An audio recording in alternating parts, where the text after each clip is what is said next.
मेरे साथ थोड़ा सा परमात्मा का सुमरन कर लें और फिर उसके बाद आगे की बात को हम बढ़ाते हैं। श्री राम जय राम जय जय राम, श्री राम जय राम जय जय राम, श्री राम जय राम जय जय राम, श्री राम जय राम जय जय राम, श्री राम जय राम जय जय राम, श्री राम जय राम जय जय राम।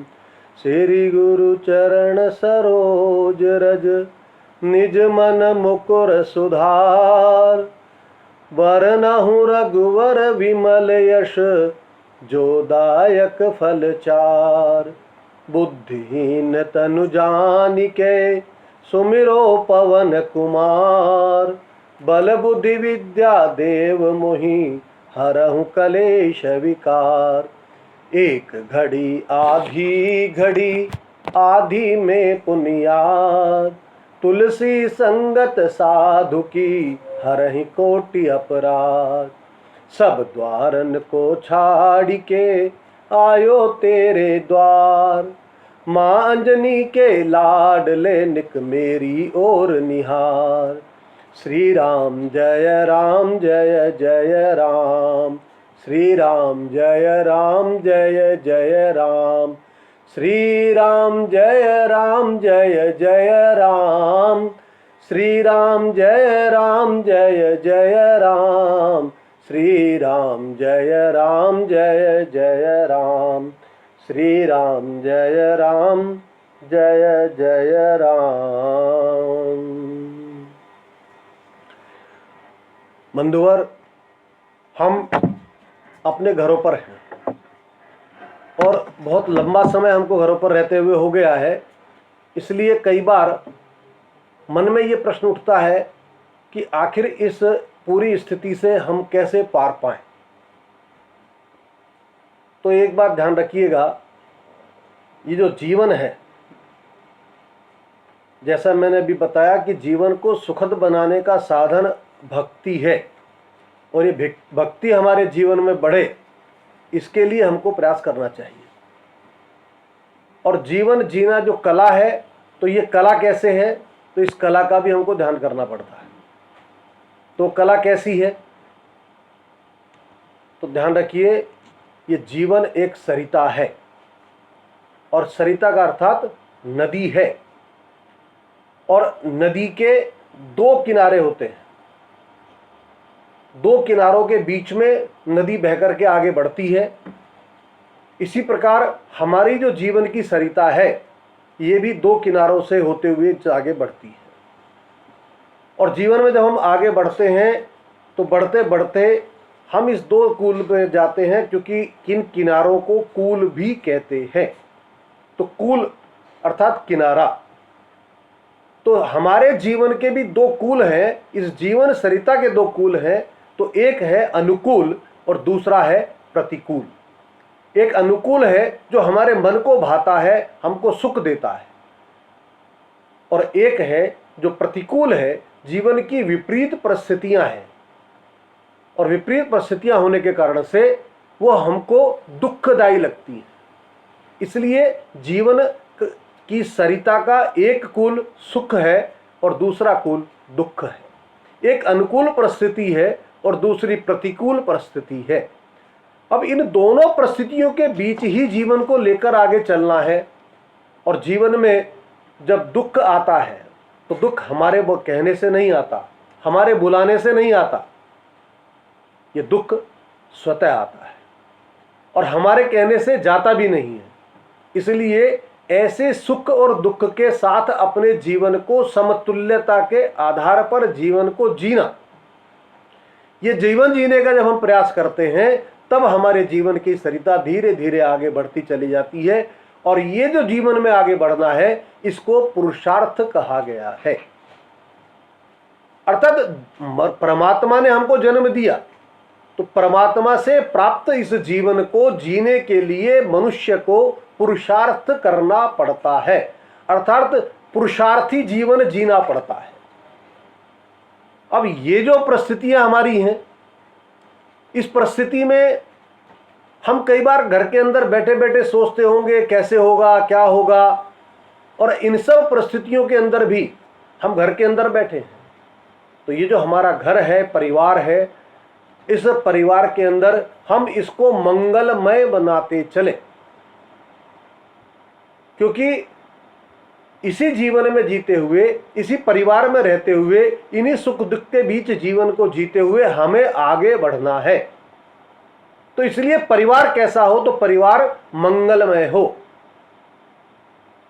परिवार को कहा गया मंगल भवन, इसलिए गोस्वामी जी ने लिखा मंगल भवन अमंगल हारी, द्रवहु सो दशरथ अजिर बिहारी, दीन दयाल विरुद्ध संहारी, हरहु नाथ मम संकट भारी, मंगल भवन अमंगल हारी, मंगल भवन अमंगल हारी।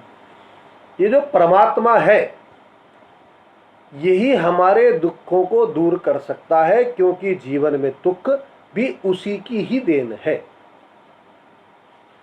हरऊ नाथ मम संकट भारी, हम पर जो भी संकट हैं उनको अगर कोई दूर कर सकता है तो वो परमात्मा कर सकते हैं। इसलिए परमात्मा हमारे घर के अंदर रहते हैं, परमात्मा हमारे जीवन में रहते हैं, और इसी जीवन में रहने के कारण से हम परमात्मा के साथ हैं। परमात्मा को अपने जीवन में हम धारण करें, परमात्मा को अपने जीवन में हम धारण करें। जब परमात्मा को हम जीवन में धारण करेंगे, परमात्मा हमारे घर में होंगे, तो मंगल भवन अमंगल हारी, वो परमात्मा हम सबके जीवन को सुखद बनाएंगे। ऐसा सुखमय जीवन वो बनाएंगे, तब हमारा घर मंगल भवन भी होगा, और वो मंगल भवन अमंगल हारी परमात्मा हमारे घर में विराजित होंगे और हमारे जीवन को मंगल बनाते चलेंगे। अब इस मंगल भवन में जब हम परमात्मा को स्थापित करते हैं तो परमात्मा के साथ में श्री हनुमान जी महाराज भी स्थापित होते हैं, क्योंकि राम दरबार के अंदर भगवान के साथ श्री हनुमान जी महाराज भी बैठे हैं। और जब हम ध्यान से देखेंगे तो श्री हनुमान जी महाराज कहाँ बैठते हैं, तो भगवान के चरणों में वो स्थान प्राप्त करते हैं, भगवान के चरणों में बैठते हैं। और चरणों में जब हम देखते हैं तो परमात्मा की तरफ उनकी दृष्टि रहती है, अर्थात श्री हनुमान जी महाराज परमात्मा के चरणों में हैं, लेकिन उनकी दृष्टि कहाँ है, तो वो परमात्मा की तरफ है, परमात्मा की ओर अपनी दृष्टि करके रखते हैं। हम कभी देवालय में जब जाते हैं तो देवालय में जब हम जाते हैं तो भगवान शिव के मंदिर में जब हम देखते हैं तो भगवान शिव के मंदिर में शिवालय है, लेकिन नंदी कहाँ है, तो नंदी बाहर है, और नंदी का मुख किधर है, तो परमात्मा की तरफ है। परमात्मा हमको संकेत देना चाहते हैं, हे मनुष्य तू इस संसार में आया है, लेकिन इस संसार में आने के बाद तेरा जीवन सुखद कब बन सकता है, तब बन सकता है जब तेरी दृष्टि मेरे तरफ होगी, अर्थात मेरे सामने होगी। इसलिए परमात्मा ने कहा सम्मुख होय जीव मोहि जबहि, सम्मुख होय जीव मोहि जबहि, जन्म कोटि अघ नासहि तबहि। केवल इस जन्म के नहीं, मैं जन जन्मांतरों के कष्टों को भी मैं दूर कर देता हूं, लेकिन कब करता हूं, जब जीव मेरे सम्मुख होता है।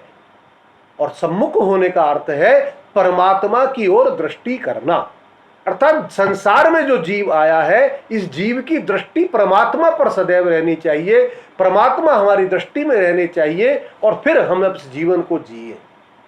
जब हम ऐसी दृष्टि में परमात्मा को रखते हुए जीवन को जीते हैं तो निश्चित रूप से हमारा जीवन मंगलमय बनता है। और ऐसे श्री हनुमान जी महाराज हमको ये सिखाते हैं परमात्मा के शरण में रहना, और परमात्मा के शरण में, परमात्मा की शरणागति में रहते हुए अपनी दृष्टि को सदैव परमात्मा पर बनाए रखना, ये हमारे जीवन में होना चाहिए।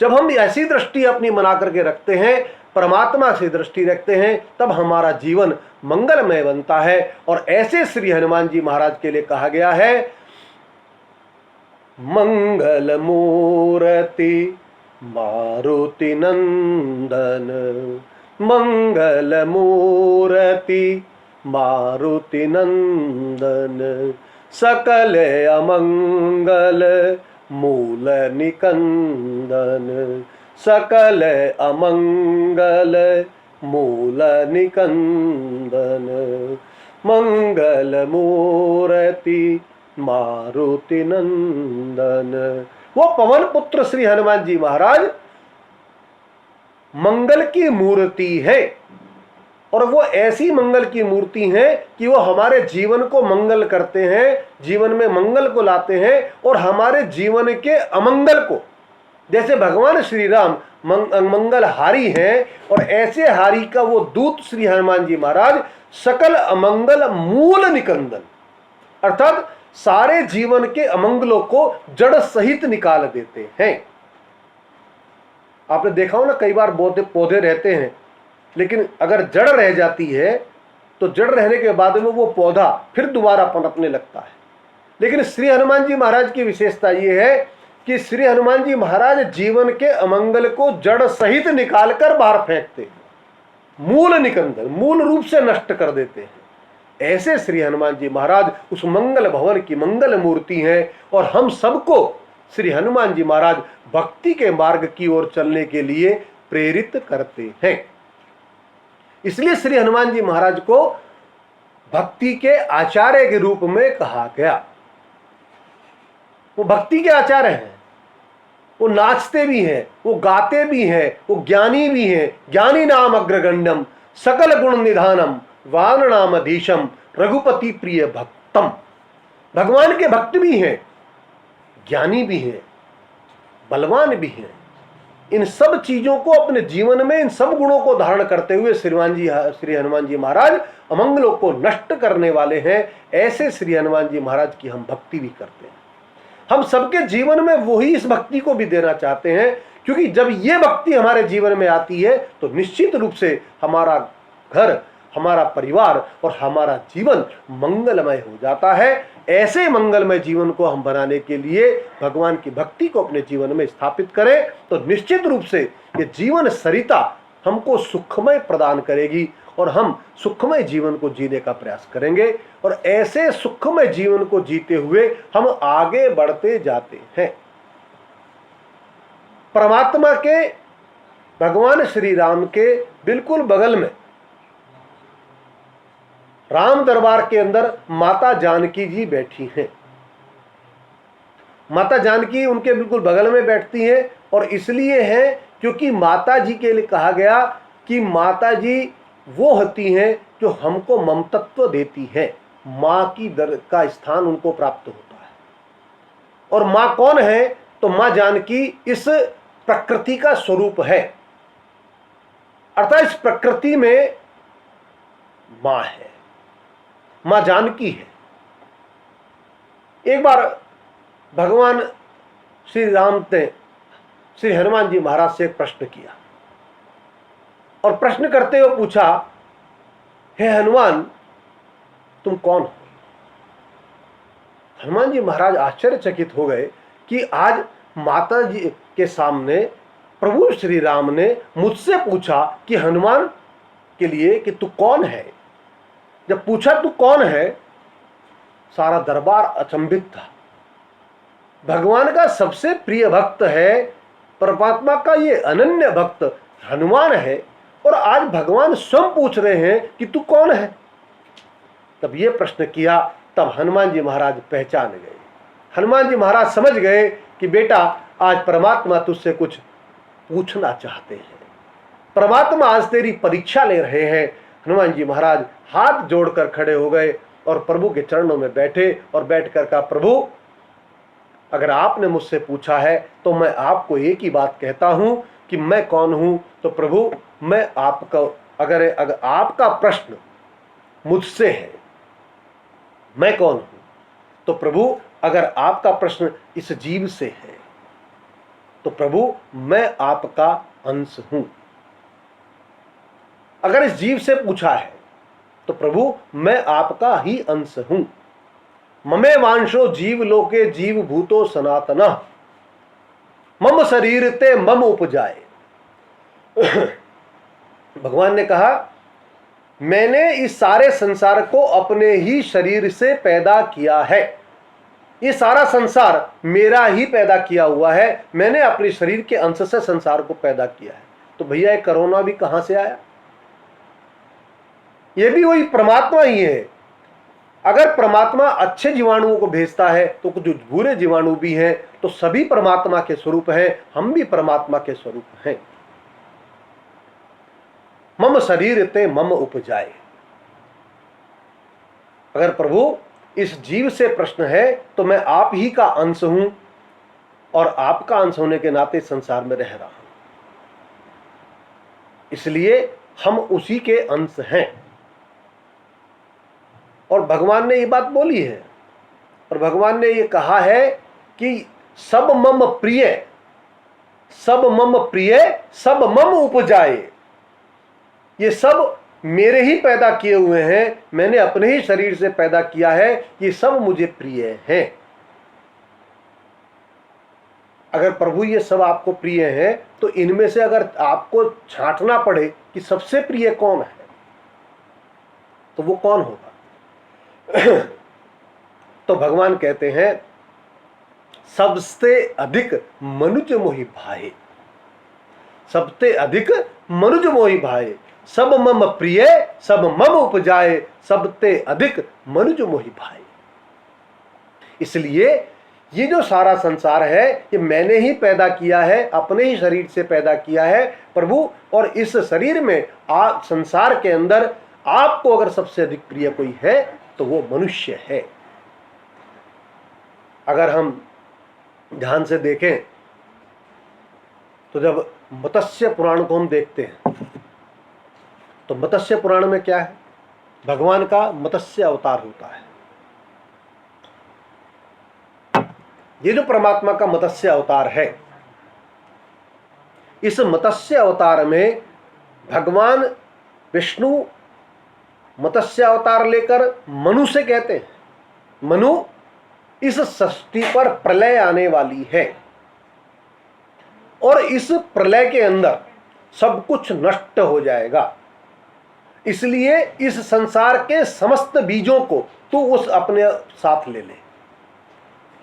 भगवान समाज संसार के समस्त बीजों को इकट्ठा करते हैं और भगवान मनु को सौंपते हैं, और मनु को सौंपने के बाद कहते हैं मनु तू इसको रख और अपनी नाव में ले ले। तू मनुष्य है, तू मुझे सबसे प्रिय है, इसलिए इस प्रलय में अगर किसी को मैं बचाना चाहता हूं तो तुझे बचाना चाहता हूं। तो इस नाव पे बैठ, और ये नाव कहां जानी है? ये मैं मत्स्य के रूप में हूं, मेरी पूंछ से इसे बांध ले और तेरी नाव को लेकर मैं चलता हूं। अर्थात हमारे जीवन की नौका को लेकर कौन चलता है? तो इस सरिता में भी, इस संसार में भी, इस सागर के में भी, इस भवसागर में हमारे जीवन की नाव को हम परमात्मा के साथ जब जोड़कर चलते हैं तो परमात्मा ही हमारे संसार के अंदर हमको आगे बढ़ाते हैं। हमारे जीवन की इस नौका को परमात्मा आगे लेकर जाते हैं। इसलिए परमात्मा ने कहा, भगवान ने ये बात कही, मम पद मनहि बांधि बर डोरी। मेरे चरणों से अपने मन की डोरी को बांध ले।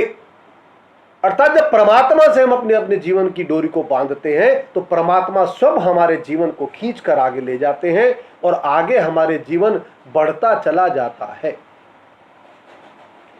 तो इसलिए परमात्मा ने मनुष्य ही प्रिय है, इसलिए मनु को भी वो सारे जीव देकर, बीज देकर के भेजते हैं और आगे लेकर जाते हैं। फिर नई सृष्टि के अंदर सारे उन बीजों से सारे संसार की उत्पत्ति होती है।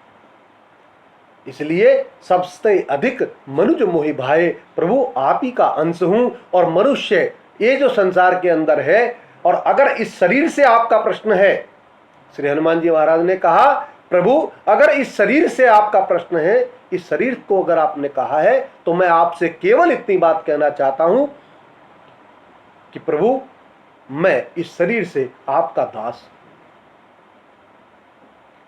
इस शरीर से प्रभु आपका दास हूं, आप मेरे स्वामी हैं, मैं आपका सेवक हूं। ये स्वामी और सेवक का संबंध है प्रभु मेरा आपसे। मैं आपका सेवक हूं और सेवक होने के नाते प्रभु आपकी सेवा में बैठा हूं। इस शरीर से हम कौन हैं? तो हम परमात्मा के सेवक हैं। तो परमात्मा के सेवक कैसे हैं? क्योंकि ये सारा संसार, ये जो सारा संसार है, ये सब परमात्मा ने बनाया है और ये सारी प्रकृति परमात्मा की है। तो ये जो सारी सृष्टि परमात्मा की है और मां जानकी यही प्रकृति स्वरूपा है। इसलिए इस प्रकृति का सेवक बनना, इस प्रकृति की भक्ति करना, इस प्रकृति का संरक्षण करना, ये हमारा काम है। यही परमात्मा की सेवा है। मनुष्य जन्म हमने प्राप्त किया है और चूंकि बड़े भाग्य मानुष तन पावा, सुर दुर्लभ सद ग्रंथन गावा। बड़े भाग्य से मनुष्य जन्म प्राप्त हुआ है। इसलिए जो मनुष्य जन्म हमको प्राप्त हुआ है, इस मनुष्य जन्म में परमात्मा की सेवा करने का अर्थ है कि परमात्मा की भक्ति करना, इस प्रकृति की सेवा करना। तो प्रकृति यानी क्या? तो श्री हनुमान जी महाराज ने बोला, जाके बल लवलेस्ते जीति चराचर उजाड़, तासु दूत में जाकरी हरि आन्यव प्रिय नार।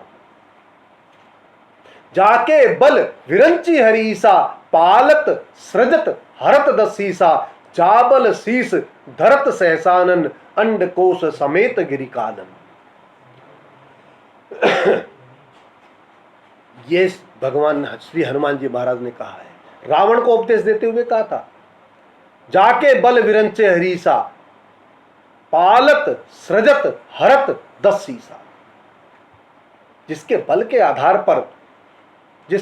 आधार पर इस संसार के अंदर ये शेषनाग इस पृथ्वी को अपने शीश पर धारण करता है, मैं उसका दूत हूं, मैं उसका सेवक हूं, उस परमात्मा का सेवक हूं। इसलिए हम सब इस सृष्टि के अंदर परमात्मा के सेवक बने और संसार के अंदर सबकी सेवा करें। सब यानी कौन? केवल मनुष्य नहीं, पशु पक्षी कीट पतंगे जो भी हैं, इन सब की सेवा करना, ये सब की सेवा करना ही परमात्मा की सेवा करना है। इसीलिए क्योंकि मनुष्य ही सबकी सेवा कर सकता है और परमात्मा को मनुष्य इसीलिए सबसे प्रिय होता है, क्योंकि परमात्मा की भक्ति वो करता है। परमात्मा की भक्ति का दूसरा एक पर्याय है सेवा। इसलिए प्रकृति की सेवा करते चलना, सबको सुख देने का काम करना, ये सबको जो सुख देने का काम है यही परमात्मा का काम है और इसी के लिए हमने मनुष्य जन्म लिया है। और इसलिए ऐसी विकट परिस्थिति में भी हम परमात्मा के उस काम को भूले नहीं, परमात्मा के उस काम को हम करते चलें। इसलिए हम सब परमात्मा के भक्त हैं, परमात्मा की भक्ति करते हैं। इसलिए प्रभु आपका अगर प्रश्न इस शरीर से किया है आपने, तो मैं आपका सेवक हूं, आपका दास हूं, आपकी सेवा में बैठा हूं प्रभु, और आप मेरे स्वामी हैं। अर्थात परमात्मा को स्वामी के स्थान पर स्थापित करना और फिर इस संसार को, जीवन को जीते समय अपने जीवन की डोर को परमात्मा के चरणों से बांध करके अपने जीवन के अंदर आगे बढ़ते चले जाना। और ये आगे बढ़ने का जो काम है यही पुरुषार्थी कार्य है, इसी को पुरुषार्थ कहा गया। इसलिए जब हम जीवन में पुरुषार्थ करते हैं तब जीवन में आगे बढ़ते हैं। और पुरुषार्थ कैसा होता है? तो स्वामी विवेकानंद कहा करते थे कि नदी के बहाव के साथ तो मुर्दा भी बहकर चला जाता है, नदी के बहाव के साथ मुर्दा भी बहकर चले जाता है। जो नदी के बहाव के विपरीत तैरता है वही पुरुषार्थी कहलाता है। अनुकूल परिस्थिति में जीवन तो हर कोई जी सकता है, लेकिन प्रतिकूल परिस्थिति में जीवन को जीना यह पुरुषार्थी है। इसलिए आज जीवन की विपरीत परिस्थिति है, इस विपरीत परिस्थिति में अपने जीवन को जीना, यह जीवन जीने का काम जो है यही पुरुषार्थ का कार्य है। और इस पुरुषार्थ के कार्य को करना। प्रभु, हम इस संसार में हैं, जैसे तू चाहेगा वैसे हम रहेंगे, राजी हैं हम उसी में जिसमें तेरी रजा है। तेरी इच्छा के विपरीत नहीं है, जैसे तू रखना चाहेगा हम वैसे रहेंगे, लेकिन तूने इस संसार में भेजा है तो हम इस संसार को जीकर जाएंगे।